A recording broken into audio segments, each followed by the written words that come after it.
எல்லோருக்கும் வணக்கம். சிலுவை தியானமும் ஜெபமும் அப்படிங்கிற தலைப்புல நம்ம இன்னைக்கு பார்க்கறது 3 ஆணிகளை ஏன் பிடுங்கவில்லை. இயேசு சிலுவையில் இருக்கும்போது அவருக்கு சிலுவையில் அறைந்தார்கள். அவரை 3 ஆணிகளால் அடித்தார். கைகளில் கால்களில் ஆணிகளால் அடித்தார்கள். அந்த 3 ஆணிகளை ஏன் அவர் பிடுங்கவில்லை. மத்தேயு 27:39-44 வரைக்கும் இப்படி இருக்குது பாருங்க. அந்த வழியில் நடந்து போகிறவர்கள் தங்கள் தலைகளை துலுக்கி, தேவாலயத்தை இடித்து 3 நாளைக்குள்ளே கட்டுகிறவனே, உன்னை நீயே ரட்சித்துக்கொள், நீ தேவனுடைய குமாரனானால் சிலுவையில் இருந்து இறங்கி வா என்று அவரை தூஷித்தார்கள். பாருங்க, இயேசு சிலுவையில் அடிக்கப்பட்டிருக்கிறாரு. அங்க அந்த பகுதி ஒரு பப்ளிக் பிளேஸ். அது எல்லா பக்கத்துல ஊரில் உள்ளவங்க, பக்கத்து சிட்டிஸ் எல்லாத்துக்கும் அது ஒரு காமன் பிளேஸ். அதுல எல்லாரும் நடந்து போறாங்க.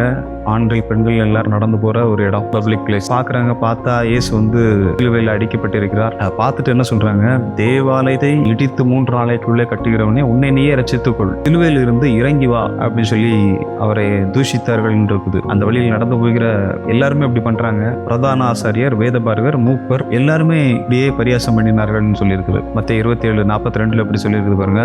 மற்றவர்களை ரட்சித்தான், தன்னைத்தானே ரட்சித்துக் கொள்ள திராணி இல்லை. இஸ்ரவேலின் ராஜாவானால் இப்பொழுது சிலுவையில் இருந்து இறங்கி வரட்டும், அப்பொழுது இவனை விசுவாசிப்போம் அப்படின்னு சொல்றாங்க. ஒரு இஸ்ரவேலின் ராஜான்னு சொல்றாருல, அப்போ இப்போ சிலுவையில இருந்து இறங்கி வரட்டும், அதுக்கப்புறம் நாங்க விசுவாசிக்கிறோம் நீர் தேவனுடைய குமாரனா இல்லையா அப்படிங்கிறத நாங்க பாக்குறோம் அப்படின்னு சொல்றாங்க பாருங்க. இயேசு பாருங்க, இதான் தன்னைத்தானே ரட்சித்தான் அப்படின்னு சொல்லி சொல்லும்போது இயேசு பாருங்க, எல்லா மனுஷருக்கும் சுகத்தை கொடுத்தார். அவரால் கண் பார்வை அடைந்தவர்கள் இருக்காங்க. அவரால் சேலஞ்சு பீப்புள் எழுந்து நடக்கிறது பார்த்தோம். மரித்தவர் கூட உயிரோடு எழுப்புகிற இயேசுவா இருந்தார். எல்லா வியாதிகளையும் அவர் போன் சொன்னா போயது, பிசாசெல்லாம் போன் சொல்லி வார்த்தையினாலே விரட்டுறார். இவ்வளவு பெரிய அதிகாரம் உடையவர். அவர் ஏன் இந்த இடத்துல சிலுவையில் அப்படி அடிக்கப்பட்டிருக்கிறார்? இவங்க சிலுவையில் அடிக்கப்பட்டிருக்கிறாங்க.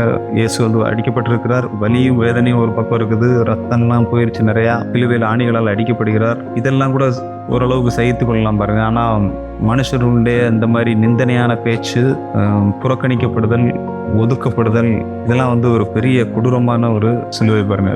எல்லாருமே எப்படிதான் போட்டுருக்கு பாருங்க. தன்னுடைய தலையை துலுக்கி அவரை நிந்தித்தார்கள். இன்சல் பண்றாங்க, லிட்டரலா இன்சல் பண்றாங்க. இப்போதும் பாருங்க, சிலர் என்ன சொல்றாங்க, 3 ஆணியை அவர் ஏன் பிடுங்க முடியல? இப்படி ஒரு கடவுளை நீங்க நம்புறீங்க? இவர் தான் உங்களுடைய கடவுளா? இவர் தான் நீங்க நம்புறீங்களா? இவர் தான் உங்களை ரட்சிக்க போறாரா? இவர் தான் காப்பாற்ற போறாரா?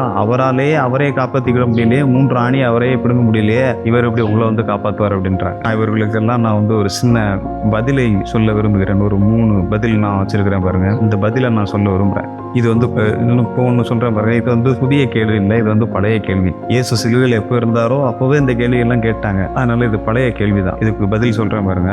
அவர் 3 ஆணிகளை பிடுங்கி எறிய வல்லமை உள்ளவரா இல்லையா? அந்த கேள்விக்கு முதல்ல சொல்லிடுறேன், அவர் வல்லமை உள்ளவர். நான் ஏற்கனவே சொல்லியிருக்கிறேன் பாருங்க.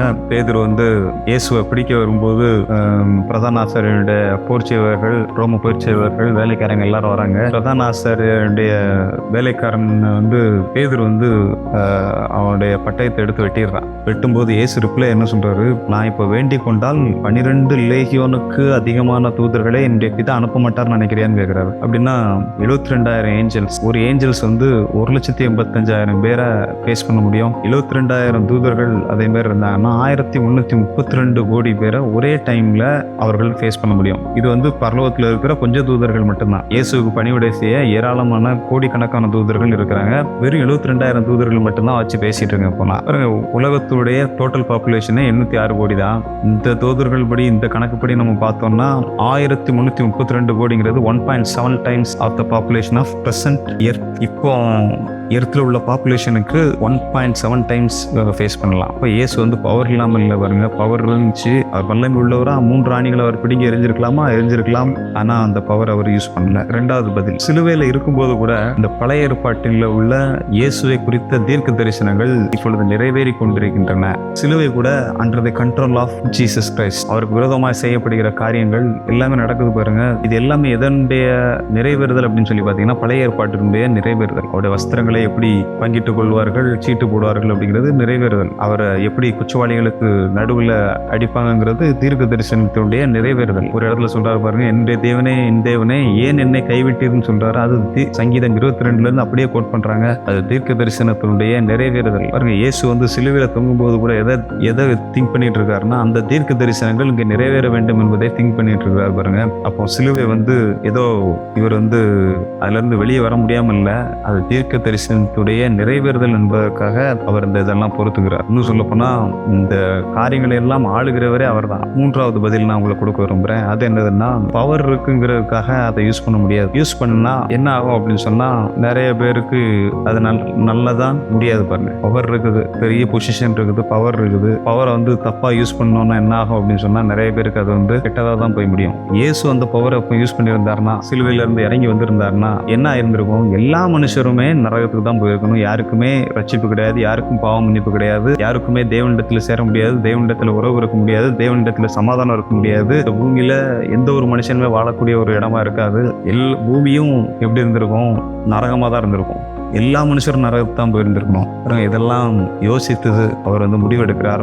நான் சிலுவையிலிருந்து இறங்க போறதில்லை அப்படின்னு சொல்லி முடிவெடுக்கிறார்.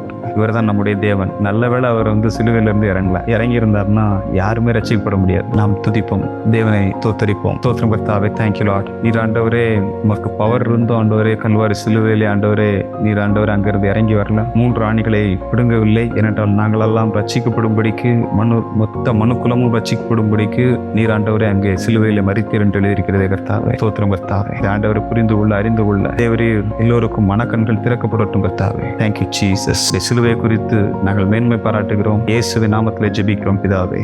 ஆமென்.